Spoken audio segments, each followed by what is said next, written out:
Hello दोस्तों, सभी को गुड इवनिंग।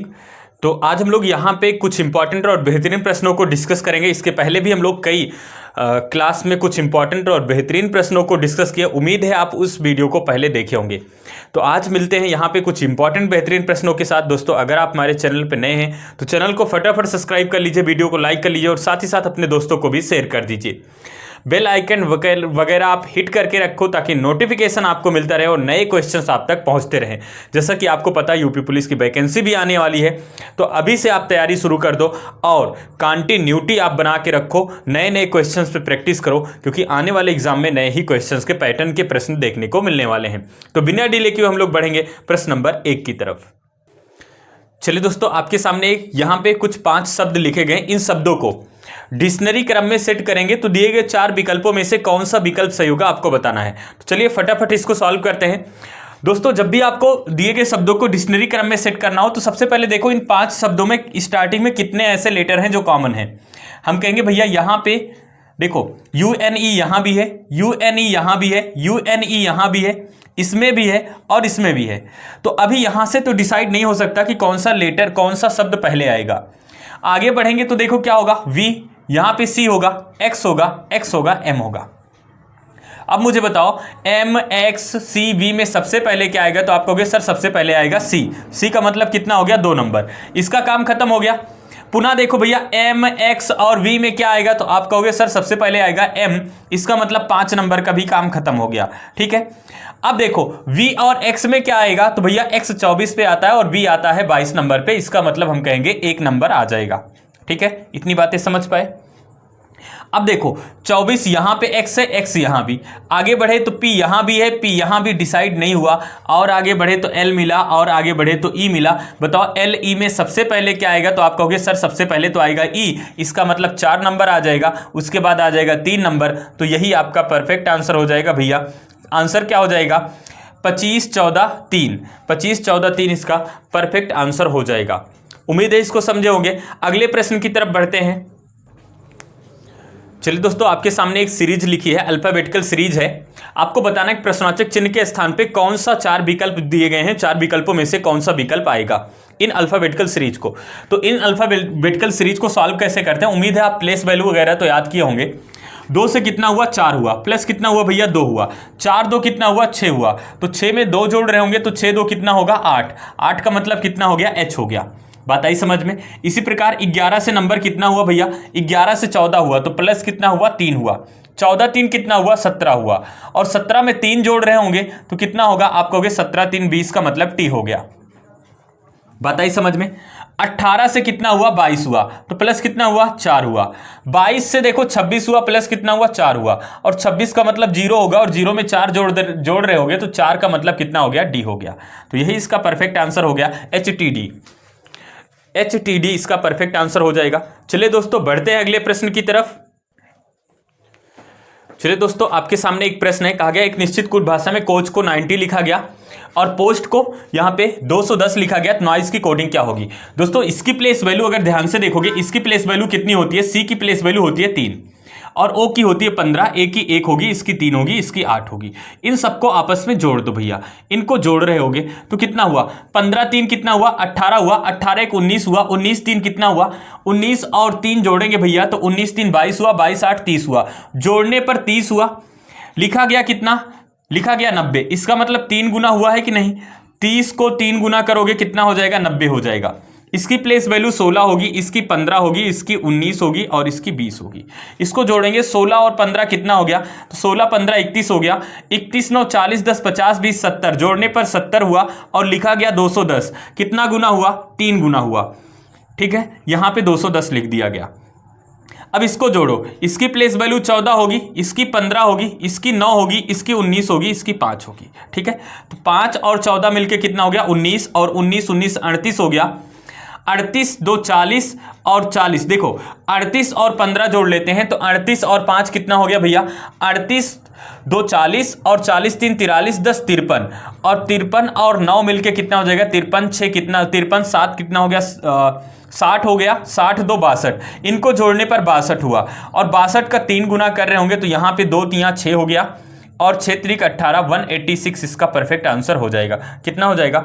186 इसका परफेक्ट आंसर हो जाएगा, 186।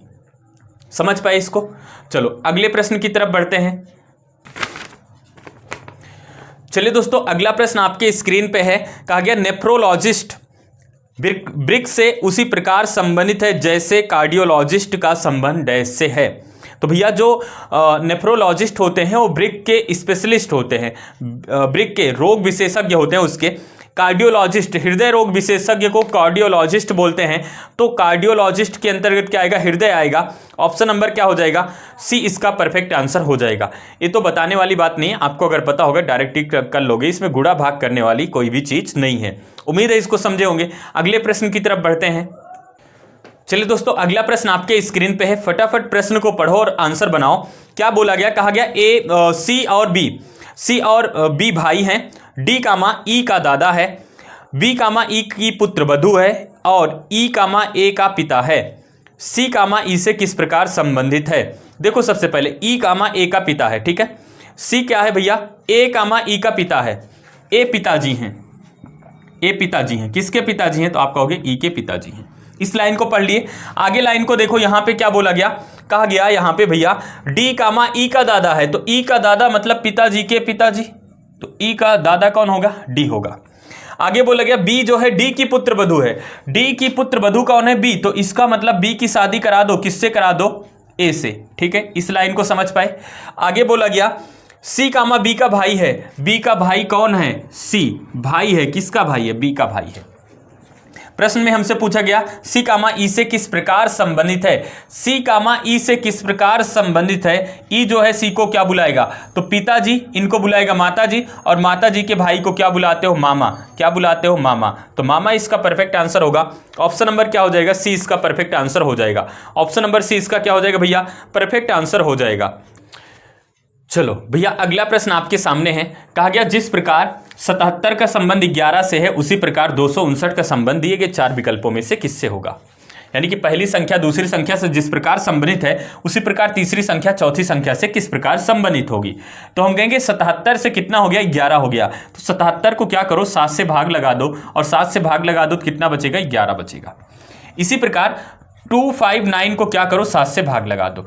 7 से भाग लगाओगे, 7 त्रिक 21, कितनी बार हुआ? 3 बार। 7 त्रिक 21, 21 4 कितना हो गया? 25 हो गया। अब ये जो 4 बचा इसके सामने 9 के लिख उठेगा तो कितना हो जाएगा? ये 49 बन जाएगा। 7 का पहाड़ा 49 में 7 बार, तो इसका मतलब प्रश्नवाचक चिन्ह के स्थान पे क्या आ जाएगा? 37 आ जाएगा। तो प्रश्नवाचक चिन्ह के स्थान पे कितना आ जाएगा भैया? 37 आ जाएगा। इसका परफेक्ट आंसर होगा। उम्मीद है इस प्रश्न को समझे होंगे। अगले प्रश्न की तरफ बढ़ते हैं। चलिए दोस्तों, आपके सामने यहां पे प्रश्न दिया गया है कि स्तनधारी जेब्रा और पशु के बीच में संबंध बताना है और दिए गए 4 विकल्पों में से कौन सा विकल्प सही होगा आपको बताना है।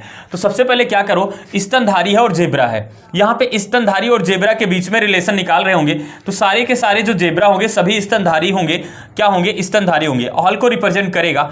इसी प्रकार पशु और जेब्रा, तो जितने यहाँ पे जितने जेब्रा है सभी क्या होंगे? पशु होंगे। ऑल को ये भी रिप्रेजेंट कर रहा होगा। स्तनधारी और पशु, तो जितने पशु होते हैं सभी के सभी क्या होते हैं? स्तनधारी होते हैं। तो ऑल को रिप्रेजेंट करेगा भैया, तो ऑल को रिप्रेजेंट करेगा। तो यहां पे तीनों ऑल होगा, तो ये वाला ऑप्शन सही होगा। ऑप्शन नंबर ए इसका परफेक्ट आंसर हो जाएगा। ऑप्शन नंबर ए इसका परफेक्ट आंसर हो जाएगा। उम्मीद है इसको भी समझे होंगे। अगले प्रश्न की तरफ बढ़ते हैं। चलो भैया, अगला प्रश्न आपके स्क्रीन पे है। सिटिंग अरेंजमेंट का प्रश्न है, आराम से ध्यान से पढ़ो और प्रश्न का उत्तर दो। कहा गया विनीता, विनीता, सत्या, कामनी, दिव्या और अल्पा एक वृत्ताकार मेज के चारों ओर केंद्र के सम्मुख है। ठीक है, एक वृत्त है, केंद्र के सम्मुख है। आगे बोला गया अल्पा कामा विनीता के निकटतम दाएं हैं, कामनी कामा नीता और सत्या के बीच में है, दिव्या कामा नीता और विनीता के बीच में, सत्या के बाएं तीसरे स्थान पर कौन है। तो सबसे पहले हम एक वृत्त बनाते हैं। तो एक वृत्त बना लो भैया। यहाँ पे हमने एक वृत्त बना लिया। ठीक है, कितने लोग हैं यहाँ पे? 1 2 3 4 5 6। तो एक लोग यहाँ बैठेंगे, एक ठो यहाँ बैठा दो, एक ठो यहाँ पे, एक ठो यहाँ पे, एक लोग को यहाँ बैठा दो और एक ठो यहाँ बैठा दो। ठीक है, 100% इंफॉर्मेशन जहां से हो प्रश्न वहीं से बनाओ। कहा गया अल्पा कामा विनीता के दाएं है। अल्पा कहाँ है? विनीता के दाईं ओर, तो विनीता यहां होगी। विनीता के दाईं ओर कौन होगा? अल्पा होगी। तो अल्पा को यहां बैठा दो। अल्पा कामा विनीता के दाईं ओर है। अल्पा कहाँ है? विनीता के दाईं ओर है, अल्पा कामा विनीता के दाईं ओर है। आगे क्या बोला गया, कहा गया अल्पा कामा विनीता के दाईं ओर है, ठीक है। कहा गया कामनी कामा नीता और सत्या के बीच में है, दिव्या कामा नीता और विनीता के बीच में है। नीता और विनीता के बीच में कौन है, विनीता यहां है, इसका मतलब नीता यहां होगी। नीता और विनीता के बीच में कौन है, दिव्या है, तो दिव्या को यहां बैठा दो। इस लाइन को समझ पाए। आगे क्या बोला गया यहां पे, आगे बोला गया यहां पे भैया, कहा गया कामनी नीता और सत्या के बीच में है, तो नीता यहां पे है, इसका मतलब कामनी जो है नीता और सत्या के बीच में है, इसका मतलब सत्या यहां होगी, यहां कौन होगी, कामनी। क्या होगी, कामनी। कामनी यहां बैठ गई, ठीक है। अब हमसे पूछा क्या गया, हमसे कहा गया सत्या और सत्या के बाएं तीसरे स्थान पर, सत्या के बाएं, सत्या ये है, दाईं ओर इधर होगा, बाईं ओर इधर होगा, तो 1 2 3 तीसरे स्थान पर, 1 2 3 तीसरे स्थान पर कौन होगा, दिव्या होगा। ऑप्शन नंबर ए इसका परफेक्ट आंसर हो जाएगा। ऑप्शन नंबर क्या हो जाएगा भैया, ए इसका परफेक्ट आंसर हो जाएगा। उम्मीद है इस प्रश्न को भी समझे होंगे। अगले प्रश्न की तरफ बढ़ते हैं। चलिए भैया, अगला प्रश्न आपके सामने स्क्रीन पे कोडिंग डिकोडिंग का प्रश्न है। आपसे कहा गया कि सिंगर को कोड किया गया यहां पे, ठीक है, टी के ROUX लिखा जाता है, तो यहां पे ROOKIE की कोडिंग क्या होगी। तो सबसे पहले देखो ध्यान से, 19 से 20 हुआ, हम कहेंगे भैया यहां पे +1 हुआ, 19 से 20 हुआ, फिर 9 से 11 हुआ, हम कहेंगे प्लस में कितना हुआ, 2 हुआ, 14 से 18 हुआ, हम कहेंगे प्लस में कितना हुआ, 4 हुआ, 7 से कितना हुआ, 15 हुआ, हम कहेंगे प्लस में 8 हुआ। फिर देखो भैया यहाँ 15 से नंबर बढ़ के 21 हुआ, तो 15 और 16, तो इसका मतलब 8 से नंबर बढ़ के 16 हुआ। इसी प्रकार यहाँ फिर आगे कितना हुआ होगा, 32 हुआ होगा। अब इसको देखो, प्लस में 1 लगाओगे तो 8 1 कितना हो गया, तो 8 1 9 9 सॉरी 18 1 कितना हो गया, 19 19 का मतलब एस यहां भी है, यहां भी है, यहां भी, यहां भी, डिसाइड नहीं हुआ। आगे बढ़ेंगे, 15 2 17, 17 का मतलब क्यू यहां भी है, क्यू यहां भी है, क्यू यहां भी है, क्यू यहां भी, अभी भी ऑप्शन से नहीं डिसाइड कर पाए। +4 करेंगे तो 15 4 19 का मतलब एस यहां पे है, यहां तो आर हो गया, ये वाला ऑप्शन गलत हो जाएगा। यहां भी आर है, देखो 15 4 कितना होना चाहिए, 19 होना चाहिए, ये भी आपका गलत हो गया, यहां भी एस है। आगे देखो, यहां पे 1 2 4, 1 का डबल 2, 2 का 4, 4 के बाद यहां 8 जोड़ोगे तो 11 8 19 का मतलब एस होगा। यहां कितना मिल गया भैया, आर हो गया, ये भी गलत हो गया, तो यहां एस मिल गया। ऑप्शन नंबर डी इसका परफेक्ट आंसर हो जाएगा। क्या हो जाएगा, ऑप्शन नंबर डी इसका परफेक्ट आंसर हो जाएगा, ठीक है। तो यहां पे दोस्तों कुछ इंपॉर्टेंट और बेहतरीन प्रश्नों को हम लोग डिस्कस किए, सॉल्व किए। उम्मीद है आपको प्रश्नों का सलूशन समझ में आया होगा। तो आज की क्लास दोस्तों यहीं तक, कल पुनः हम लोग मिलेंगे। तो अगर आपको वीडियो का सलूशन, प्रश्नों का सलूशन समझ में आया हो तो वीडियो को लाइक कर दो, चैनल को सब्सक्राइब कर दो और बेल आइकन वगैरह हिट कर दो, ताकि नोटिफिकेशन मिलता रहे आपको और कल फिर आपको कुछ नए प्रश्न आपको मिल सके, ठीक है। तो आज की क्लास यहीं तक, कल पुनः मिलते हैं इसी समय पे, तब तक के लिए जय हिंद।